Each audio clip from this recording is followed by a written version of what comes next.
ரிஷபம். நீங்க இப்போ மனசுல நினைக்கக்கூடிய ஒரு விஷயம் ஏன்டா இன்னும் உயிரோட இருக்கும், இது ரொம்ப தப்பான ஒரு விஷயமா இருக்கே, தப்பான வார்த்தையா இருக்கேன்னு தோணும். ஆனா உண்மை என்னன்னா, ரிஷபராசினுடைய மனசுல இப்ப இருக்கக்கூடிய ஒரு விஷயம், எனக்கு இன்னும் எதுக்கு சாவு வராம இருக்கு சாமி, நான் அதுக்காக காத்துக்கிட்டு இருக்கேன், எனக்கு அது கிடைச்சா எனக்கு அதை விட சந்தோஷம் வாழ்க்கையில் என்ன இருக்கும், அது எனக்கு சீக்கிரமா வரணும் சாமி அப்படின்னு நீங்க கடவுளை பார்த்து வேண்டாத நாட்டு கிடையாது. என்னங்க நீங்க இப்போ ஆரம்பத்துல நெகட்டிவா அப்படின்ற மாதிரி யோசிப்பாங்க. ஆனா உங்களுடைய வாழ்க்கையில நடக்கிறது தான் தப்பா இருக்கு, ஆனா நடக்க போறது இனி நல்லதாக இருக்கும். அது உங்களுக்கு சொன்னா புரியாது, ஆனா முழுவதுமாக கேளுங்க, புரிய ஆரம்பிக்கும். ரிஷபராசினுடைய வாழ்க்கையில தோல்விகள் எல்லாத்தையுமே பார்த்திருக்காங்க. முக்கியமா இவர்கள் எந்த ஒரு முயற்சி எடுத்தாலும் சரி அதுல தோல்விகளை மட்டுமே தான் பார்ப்பாங்க. இந்த ரிஷபராசிக்காரருடைய வாழ்க்கையில நித்தம் ஏதாவது ஒரு சண்டை சச்சரவுகள் என்பது நடக்கும். இப்போ எக்ஸாம்பிளுக்கு சொல்றேன், இவங்க வேலைக்கு போறேன்னு போறாங்க, காலங்காத்தால எந்திரிச்சிட்டாங்க ஒரு 7 மணி வாக்குல. ஏன்னா இப்ப இருக்கக்கூடிய நபர்கள் எல்லாம் வேலைக்கு போறதெல்லாம் 9 மணி 10 மணி தான் போவாங்க. அதெல்லாம் கொஞ்சம் தாமதம் எந்திரிப்பாங்க. சீக்கிரமா வேலைக்கு போறவங்க முன்னாடி சீக்கிரமா எந்திரிச்சிருவாங்க, சரிங்களா? வேலைக்கு போலான்னு எந்திரிச்ச நபர்கள் வேலைக்கு கிளம்பிட்டு வெளியே வந்து எல்லாத்தையுமே போட்டுட்டு ரெடியா இருப்பாங்க. திடீர்னு குடும்பத்துக்குள்ள வருவாங்க ஒருத்தர், வந்து அங்க ஒரு குழப்பத்தை ஏற்படுத்தி அங்க ஒரு சண்டையை போட்டு விட்டு பாக்கி விட்டு போயிடுவாங்க. இப்படி ரிஷபராசினுடைய வாழ்க்கையில ஏன் எதுக்குன்னே தெரியாம கூட பல இடங்கள்ல இவர்கள் சண்டை போட்டிருக்காங்க. அது இவர்கள் தடுக்கணும்னு நினைப்பாங்க, ஆனாலும் முடியாது. கோபத்தை கட்டுப்படுத்தணும்னு நினைப்பாங்க, ஆனாலும் முடியாது. எல்லாமே இவர்களுடைய வாழ்க்கையில எப்படி சொல்றேன்னா, நிதானத்தையும் மீறி நடக்கவே கூடாதுன்னு நினைக்கக்கூடிய ஒரு விஷயத்தையும் மீறி நடந்துரும். அதுக்கப்புறமா அதை நினைச்சு வருத்தப்படுவாங்க. தினமுங்க, ஒரு நாள் 2 நாள் இல்லைங்க, எப்போதுமே அதை நினைச்சு வருத்தப்பட்டுக்கிட்டே இருப்பாங்க இந்த ரிஷப ராசிக்காரர்கள். ரிஷப ராசினுடைய மனசுல இந்த நாள் வரைக்குமே சோகம் கலந்த ஒரு வாழ்க்கையாக தான் இருக்குங்க. இவருடைய வாழ்க்கையில நிம்மதி கிடைச்சிட்டா அதிர்ஷ்டம் தான் சொல்லணும். ஏன்னா எப்போதுமே இவருடைய வாழ்க்கையில சண்டை சச்சரவுகள் இருக்கு, நம்ம ஏற்கனவே சேர்ந்தோம். சண்டை சச்சரவுகளோடு சேர்த்து ஏற்படக்கூடிய இன்னொரு பிரச்சனை தெரியுமாங்க, இவர்கள் அன்பு வைக்கக்கூடிய நபர்கள் ரொம்ப எளிமையா இவர்களை ஏமாத்திடுவாங்க, துரோகத்தை வச்சிருவாங்க. முக்கியமா இப்போ வாழ்க்கையில ரிஷபராசிக்காரர்கள் எல்லாத்தையும் இழந்துட்டாங்க. சொத்து போயிடுச்சு, சொந்த பந்தங்கள் இருந்தாங்க அதுவும் இல்லாமலே போயிடுச்சு, சொத்து கிடைக்கும்ன்ற நம்பிக்கையில் இருக்கு, ஆனா விட்டு போற மாதிரி நிலைமையில இருக்கு. ரிஷபராசினுடைய வாழ்க்கையில முக்கியமா அன்பு கிடைக்கல, பணம் இருக்கக்கூடிய எல்லாத்தையுமே காலாம ஒண்ணுமே இல்லாம ஆக்கிட்டாங்க. இப்படி வாழ்க்கையில ஒண்ணு இல்லாம எல்லாத்தையுமே இழந்துட்டு நடுத்தருல நிக்கிறாங்க. இன்னும் சொல்ல போனா இவங்களுடைய வாழ்க்கையில இன்னும் கொஞ்சம் விட்டா கூட பிச்சை எடுத்துருவாங்க போல, அப்படிப்பட்ட நிலைமைக்கு தள்ளப்பட்டாங்க இவர்களுடைய வாழ்க்கையில.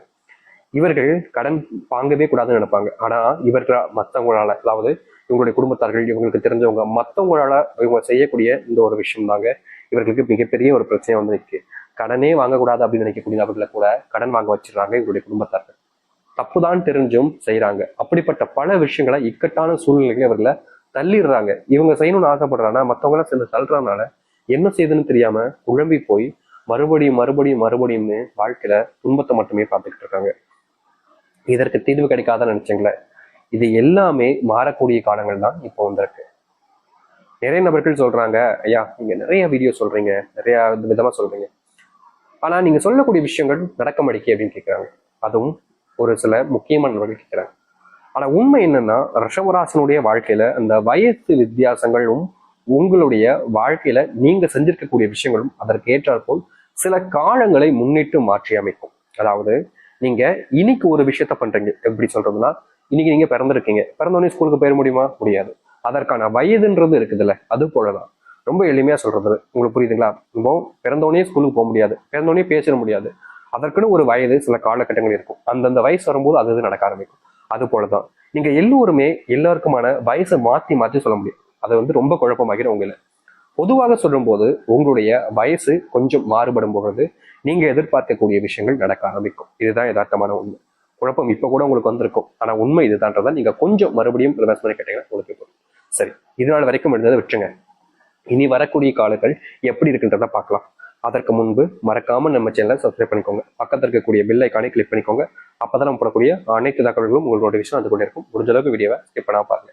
ரிஷப ராசிக்கார அன்பர்களே, நீங்க இந்த நாள் வரைக்குமே திருமணம்ன்ற ஒரு வாழ்க்கைக்குள்ள போகாம ரொம்பவே கஷ்டப்படுறீங்க. 35 வயசு வரைக்கும் ஆயிடுச்சு சாமி, ஆனா கல்யாணமே ஆகல. தொலைச்சிட்டேன், வாழ்க்கையில நிம்மதியை தொலைச்சிட்டேன். என் கூட இருக்கக்கூடிய நபர்கள் யாரும் என் மேல அக்கறை காமிக்கவும் இல்லை, என் மேல பாசமும் காமிக்கல. இப்ப எனக்கு கல்யாணம் ஆகலைன்றது அவங்களுக்கு வருத்தமா தெரியல, நான் இன்னும் பணத்தை நிறைய சம்பாரிச்சு கொடுக்கலன்றது அவங்களுக்கு வருத்தமா இருக்கும். முக்கியமா என்னுடைய குடும்பத்துல எனக்கு கல்யாணம் ஆகலைன்றது எனக்கு மட்டும்தான் வருத்தமா இருக்கே தவிர வேற யாருக்குமே அது பெருசா ஒரு பொறுப்புப்போக்காவே இல்லையே சாமி. அவங்களுக்கு தேவை பணம், நான் கொடுத்துட்றேன்னா அப்ப எப்படியோ அப்படின்னு சொல்ற மாதிரி இருந்துட்டு போ.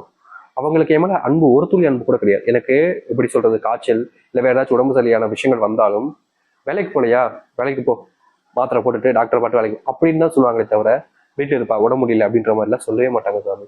அவர்களுக்கு என் மேல கொஞ்சம் கூட பாசம் இல்லையா, என்ன இப்படி ஒரு மிருகம் மாதிரி நடத்துறாங்களே, எனக்கு எவ்வளவு வலிக்கு தெரியுமா அப்படின்னு உங்களுடைய மனசுக்குள்ள யோசிச்சிருப்பீங்க. முக்கியமா உங்களுடைய வாழ்க்கையில திருமணம் நடக்கலன்றதுக்காக உங்களை பல நபர்கள் எப்படி சொல்றான் வார்த்தைகளை விட்டுருவாங்க. புரியுதுங்களா உங்களுக்கு? நீங்க எப்படி சொல்றது, உங்களுக்கான வாழ்க்கையை அமைச்சுக்கணும்னு தேடுறீங்க, ஆனா நீங்க தேடுற அளவுக்கு குடும்பத்தார்கள் யாருமே அதற்கு முயற்சி பண்ணல. இதனாலேயே உங்களுடைய வாழ்க்கையில நீங்க நினைச்ச வாழ்க்கையை அமைச்சுக்க முடியாம இருந்துச்சு. ஆனா அப்படிப்பட்ட விஷயங்கள் இனி வரக்கூடிய காலங்கள்ல மாறும். உங்களுடைய குடும்பத்தார்களுக்கான ஒரு பாடத்தை நீங்க கற்பிருப்பீங்க. அது மட்டும் இல்லாமல் அவர்கள் இனி வரக்கூடிய காலங்களில் உங்களை தெளிவா புரிஞ்சுப்பாங்க. ஓ இது பண்ணணும் அப்படின்னு. முக்கியமா அதாவது உங்களுடைய வாழ்க்கையை கெடுத்ததுக்கு முக்கியமான காரணம் இது வரைக்கும் உங்களுடைய பெற்றோர்கள், உங்களுடைய குடும்பத்தார்கள் தான். ஆனா இனி அவர்கள் மூலியமாகவே உங்களுடைய வாழ்க்கை மாற ஆரம்பிக்கும். எதிர்பார்த்த விஷயங்களை விட நீங்க முன்னேற ஆரம்பிப்பீங்க. முக்கியமா நீங்க ஒரு முடிவு எடுத்தாலே இதற்கு முன்பு வரைக்கும் குடும்பத்தார்கள்ட்ட சொல்லாம முடிவு எடுக்க மாட்டீங்க. அப்படி முடிவு எடுத்து ஒரு விஷயத்த குடும்பத்தார்கள் சொல்லும் போது அது செய்யவே கூடாதுன்னு சொல்லிடுவாங்க. இதனால உங்களுக்கு கோபமும் வெறுப்பும் அதிகமாகிடுச்சு. ஏன்னா ஒரு விஷயம் நீங்க கரெக்டா முடிவெடுத்து வச்சிருக்கீங்க, ஆனா அது செய்யக்கூடாதுன்னு சொல்லும் போது ஒரு விதமான கோபம் உங்களுக்கு வந்திருக்கும். ஆனா இனி வரக்கூடிய காலங்களில் உங்களுடைய முடிவுகளை மதிப்பாங்க. அப்படி இல்லைன்னா நீங்க எடுக்கக்கூடிய முடிவுகள் யாருக்கும் தெரியாம செய்வீங்க ரகசியமா. அதுல மிகப்பெரிய வெற்றியும் காணுவதற்கான வாய்ப்புகள் அதிகமாகவே இருக்கு. திருமணம் நடக்கும், அன்பும் கிடைக்கும். உங்களுடைய வாழ்க்கையில முக்கியமா சொல்ல போனா ரிஷப ராசிக்காரர்கள் 20 வயசுலயே காதலிச்சிருப்பாங்க. ஆனா 33 வயசு வரைக்கும் 35 வயசுக்கு கல்யாணமே இருக்காது. ஏன்னா இது நம்ம அப்பதே அந்த பொண்ணு பையனை காதலிச்சுமே, அவங்களே காதலிச்சு கல்யாணம் பண்ணிக்கலாம் போல. இப்படி வீட்டுக்காகன்னு பார்த்து இப்ப கடைசியில் நம்ம தான் தனிமையா இருக்கோம், தனிமைப்படுத்தப்பட்டிருக்கோம் அப்படின்னு ஒரு எண்ணம் உங்களுடைய மனசுல இருக்கும். உண்மையை சொல்லணும்னா ரிஷபராசனுடைய வாழ்க்கையில இந்த ஒரு காலகட்டங்களை நீங்க அனுபவிச்சது தாங்க உங்களுக்கான பாடமாகவே இருக்கும்.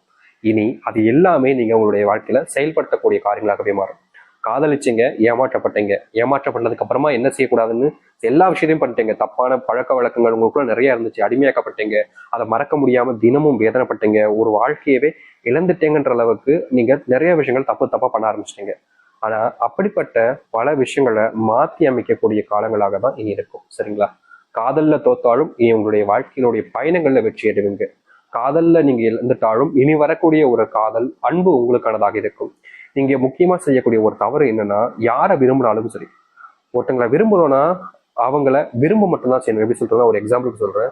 இப்போ ஒரு விஷயம் நமக்கு பிடிக்குது. இப்போ ஒரு எக்ஸாம்பிள் சாப்பிட்ற பொருள் வச்சு சொல்றேன். சரிங்களா? எனக்கு இப்போ கடல மிட்டாய் ரொம்ப பிடிக்கும் வச்சுக்கோங்க. கடல மிட்டாயே சாப்பிடலாம் விரும்பி, ஒரு நாளைக்கு 1 2 அப்படின்ற மாதிரி கொஞ்சம் கொஞ்சம் சாப்பிட்டுக்கலாம். ஆனா ஒரு நாளைக்கு நான் 10 கிலோ 15 கிலோ திம்பன் அதை எடுத்து திங்க நினைச்சா அது எப்படி சொல்றதுன்னா, அது திகட்டிடும். அவ்வளவுதான், அதுக்கு மேல சாப்பிட முடியாது. அது அவ்வளவுதான் அப்படின்ற மாதிரி தான் இருக்கும். அது போலதான் உங்களுடைய வாழ்க்கையிலையும் காதல்ன்றதும் இருக்கணும். அதாவது அன்பு, காதல்ன்றது. நீங்க ஒருத்தவங்களுடைய வாழ்க்கையில நீங்க கொடுக்குறீங்க, நிறைய கொடுத்துடுறீங்களா, அது அவங்களுக்கு திகட்டிடுது. அவங்களால முடியல, ஏத்துக்க முடியல. அதை எப்படி சொல்றேன்னா, ஒரு விஷயத்த நம்ம ஒருத்தவங்க மேல அன்பு காமிச்சோம் அப்படின்னா அவங்க மேல நிறைய அக்கறை எடுத்துரும். இப்படி போகாதமா, இப்படி பண்ணாதப்பா, இப்படி பண்ணுங்கப்பா, இப்படி பண்ணாதப்பா அப்படின்ற மாதிரி அவங்கள நிறைய விஷயங்களை சொல்ல ஆரம்பிச்சிடும் நம்ம அவங்க கிட்ட. நீங்களும் அதான் பண்றீங்க. ரிஷபராசிக்காரர்களும் அதே விஷயத்தான் அவங்க கிட்ட, இதை பண்ணு, இப்படி பண்ணு, அப்படி இரு, இப்படி இருந்து நிறைய விஷயங்களை சொல்றீங்களா. அது அன்புக்கான ஒரு விஷயம்ன்றது உங்களுக்கு தெரியும். அவங்களுக்கு முதல்ல அது அன்பாக தான் தெரிஞ்சுச்சு. ஆனா நாட்கள் போக போக நீங்க அவங்கள ரொம்ப கண்ட்ரோல் பண்றீங்க, சிட் பண்றீங்க. ஒரு டாக்ஸிக்கான ரிலேஷன்ஷிப்பா இருக்கு அப்படின்ற மாதிரி யோசிச்சு மனசுக்குள்ள அப்படியே அவங்களுக்குள்ள கோபம் இருக்குன்னு எல்லாம் ஒரு நாள் அது மொத்தமா வெடிக்கும் போது மொத்தமா எல்லாம் போயிடுது. அதனால ஒரு விஷயத்த நீங்க கொடுக்குறீங்க அப்படின்னா அவங்க மேல கொடுங்க. ஆனா அது திகட்டுற அளவுக்கு இல்லாம அவங்கள சந்தோஷப்படுத்த அளவுக்கு பாருங்க. இஷ்டமா உங்ககிட்ட பேசணும். நீங்க இப்போ வரைக்கும் உங்களுடைய வாழ்க்கையில காதல்ல ஒரு சில மாதங்கள் முன்பு வரைக்கும் காதல் நல்லா தான் இருந்துச்சு. ஆனா இப்பெல்லாம் அவங்க உங்க கூட பேசவே மாட்டாங்க. நீங்களா வாண்டடா போய் பேசுவீங்க. அப்பதான் சரி அப்படின்ற மாதிரி ஏதோ பேசணும்னு கடமைக்கு அவங்க பேசிக்கிட்டு இருந்திருப்பாங்க. அப்படிப்பட்ட விஷயங்கள் மாறினா நீங்க உங்களுடைய வாழ்க்கையில உங்களுடைய அன்பை கொஞ்சம் குறைக்க ஆரம்பிக்கணும். ரிஷபராசினுடைய வாழ்க்கையில இது நடக்கும். ஒரு சில விஷயங்களை நீங்க செய்யும் போது உங்களை அறியாமலே தப்பும் பண்ணிருக்கீங்க. அது எல்லாத்தையும் மாத்திக்கக்கூடிய சான்சஸும் உங்களுக்கு கிடைக்கும். கவலைப்படாதீங்க. அது மட்டும் இல்லைங்க, நீங்க எல்லாருக்குமே பயங்கரமா உதவி பண்ணுவீங்க. நீங்க உதவி பண்றது நிறைய நபர்களுக்கு பிடிக்காமலே போயிடும். குடும்பத்தார்கள், காதலன் எல்லாருக்குமே உன் பணத்தை எதுக்குடா மற்றவங்களுக்கு கொடுக்க அப்படின்ற மாதிரி ஒரு விதமான எப்படி சொல்ல கேவலமான எண்ணங்கள் அவங்களுக்கு இருக்கும். ஆனா உங்களுடைய நல்ல எண்ணம்ன்றது உங்களுக்கு மட்டும்தான். இப்ப வரைக்கும் அதை செய்றீங்கல்ல, அதே விஷயத்த நீங்க இனி வரக்கூடிய காலங்கள் பல மடங்கு அதிகரிக்க ஆரம்பிப்பீங்க. உதவி செய்யறதுல உங்களை விட யாரும் பெருசு இல்லை அப்படின்ற மாதிரி எல்லோருக்கும் தேவைப்படக்கூடிய உதவிகளை நீங்க வேகமா செய்வீங்க. யாராக இருந்தாலும் சரிங்க, உங்களை வீழ்த்தணும்னு நினைச்சாலும் சரி, இல்ல அசிங்கப்படுத்தணும்னு நினைச்சு எந்த ஒரு விஷயத்த செஞ்சாலும் சரி, இனி அப்படிப்பட்ட எதையுமே செய்ய முடியாது உங்களுடைய வாழ்க்கையில. இனி எல்லோர் முன்பும் ஒரு மதிப்புமிக்க நபராக திகழ்வீங்க இந்த ரிஷபராசிக்காரர்கள். அது மட்டும் இல்ல, ரிஷபராசினுடைய வாழ்க்கையில நடக்காமல் இருக்கக்கூடிய ஒரு முக்கியமான ஒரு விஷயம், நல்ல வேலைக்கு போக முடியலையே சாமின்னு வருத்தப்படுறது. இது நாள் வரைக்கும் இவங்க பயங்கரமா படிப்பாங்க, கஷ்டப்பட்டு முயற்சி பண்ணுவாங்க, ஆனா ரிஷபராசிக்காரர்களுக்கு வேலை கிடைக்காமலே போயிருச்சு. இனி வரக்கூடிய காலங்கள்ல இந்த ரிஷபராசினுடைய வாழ்க்கையில ஒரு நல்ல வேலை கிடைக்கும். நீங்க எந்த இடத்துல வேலைக்கு போகணும்னு நினைக்கிறீங்களோ அங்க வேலை கிடைப்பதோடு உங்களுடைய மதிப்பும் மரியாதையும் அதிகரிக்க ஆரம்பிக்கும். தோல்விகளை மட்டுமே பார்த்திருக்கக்கூடிய உங்களுடைய வாழ்க்கையில இனி வெற்றி பயணங்கள் மட்டுமே நிச்சயிக்கப்படும். யாராக இருந்தாலும் சரிங்க, உங்க மேல பயங்கரமான அன்பையும் பாசத்தையும் வைப்பாங்க. நீங்க இல்லைன்னா தன் உயிரே விட்டுறோண்டா அப்படின்ற அளவுக்கு உங்க மேல பாசத்தை கிடைக்கும். நீ நம்ப முடியாத வாழ்க்கையாகவே வாழ ஆரம்பிப்பீங்க.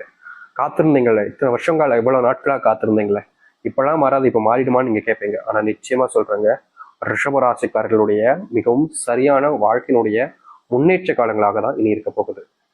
இதற்கு முன்பு வரைக்கும் நிறைய கஷ்டப்பட்டீங்க, இல்லைன்னு சொல்ல மாட்டேன். நிறைய விஷயங்களை அனுபவிச்சிட்டீங்க. வாழ்க்கையில தீர சுத்த வடு மாதிரி உங்களுடைய வாழ்க்கை மாறி இருந்துச்சு. ஆனா இனி எல்லாத்துக்குமான தீர்வுகள் கிடைக்கக்கூடிய காலங்கள் வந்திருக்கும். தைரியமா இருங்க, கவலைப்படாதீங்க. அன்புக்காக நீங்க ஏங்கி இருக்கீங்க. உங்களுடைய சின்ன வயசுலயே நீங்க நிறைய விஷயங்கள் நடந்திருக்கீங்க, நிறைய விஷயங்கள் மாறணும்னு ஆசைவும் பட்டிருக்கீங்க. சின்ன வயசுல